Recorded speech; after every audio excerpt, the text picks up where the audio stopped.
Hello Sirajul বাবু। বলুন। বলছি, আজ একটা মিশনের নির্দেশিকা দেখলাম, হুম যেটি দক্ষিণ চব্বিশ পরগনার ডিস্ট্রিক্ট সেলের পক্ষ থেকে একটা ক্লারিফিকেশন জানতে চাওয়া হয়েছিল যে ইপিএফ 60 অপশনকারীদের জন্য শিক্ষা দপ্তর চালু করেছে, সেটা সবার জন্য বাধ্যতামূলক। আই মিন 60 অপশনকারী যাদের বয়স 58-59 হয়ে গেছে তাদের জন্য বাধ্যতামূলক। তো হুম এই নোটিশ পড়ে আপনার কি মনে হয়েছে, যদি একটুখানি বলেন। দেখুন, নোটিশটা তো করেছে একমাত্র দক্ষিণ চব্বিশ পরগনা। তারা ক্লারিফিকেশন চেয়েছিল, কারণ যেহেতু দক্ষিণ চব্বিশ পরগনার বেশিরভাগ সম্প্রসারক সম্প্রসারিকা বা সহায়ক সহায়িকা যারা হুম। 60 অপশন নিতে চায়নি, 65-তে ব্যাক করতে চাইছিলেন, হ্যাঁ। এবং সেই রকম একটা জন্য ওরা মিশনের কাছে মিশন একটা ক্লারিফিকেশন দিয়েছে। আচ্ছা। মিশন ক্লারিফিকেশন দিয়ে যেটুকু বলতে চাইছে যে যারা 60 অপশনে আছে, হুম। এবং যেহেতু হাইকোর্ট অর্ডার দিয়েছিল, সেই হাইকোর্টের অর্ডারের পরিপ্রেক্ষিতে হুম। তাদেরকে এটা করাটা বাধ্যতামূলক, এরকম একটা জায়গা আজকের এই অর্ডারের পরিপ্রেক্ষিতে বলতে চাইছে, হ্যাঁ। এবং সেই জন্য হয়তো সারা রাজ্যের যারা 65-এ ফিরতে চাইছে তারা হয়তো একটু চিন্তিত হয়ে পড়েছেন। এরকম হুম। চিন্তিত হওয়ার কোনো কারণ নেই আমি মনে করি। আচ্ছা। কারণ এখানে কোথাও বলা নেই হুম। যে এটা গ্রহণ করলে 60 অপশন গ্রহণ করে ডিসিএ ফর্ম ফিল আপ করলে বা ইপিএফ টা গ্রহণ করলে হ্যাঁ। 65-তে ফিরতে আর পারবে না। আচ্ছা।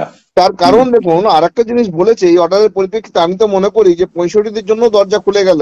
হুম। কারণ 1952 সালের ইপিএফ এর অর্ডারের এটা তুলে দিয়েছে খানিকটা, হুম। যেখানে বলতে চাইছে যে 15,000 টাকা যাদের বেতন, হুম।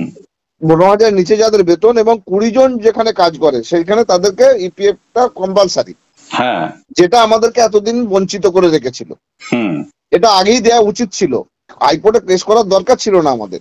হুম। কিন্তু সেই কেসের পরিপ্রেক্ষিতে যেহেতু দিচ্ছে, তো আচ্ছা। 60-দেরকে কেন শুধু হবে, কেন 65-দের হবে না? হুম। অবশ্যই এটা আমাদেরকে বিচার বিবেচনা করতে হবে আগামী দিন, যে 60-দের যদি হয় তাহলে 65-দেরও হওয়া উচিত, হুম। এবং সেটা হবে বলে আমরা মনে করছি। এবং এই অর্ডারের পরিপ্রেক্ষিতে আরো সেটা আমাদের সামনে একটা ভালো তথ্য পেলাম বলে মনে করছি আমরা। মানে আশা উজ্জ্বল হলো। হ্যাঁ, আশা উজ্জ্বল হলো।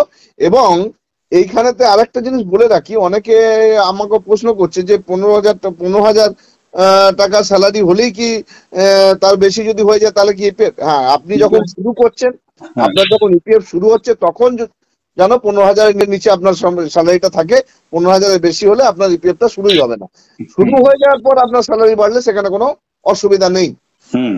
ঠিক আছে, তখন ইপিএফটা চালু হয়ে গেছে, অত ইপিএফটা তখনও কাটা হতে থাকবে।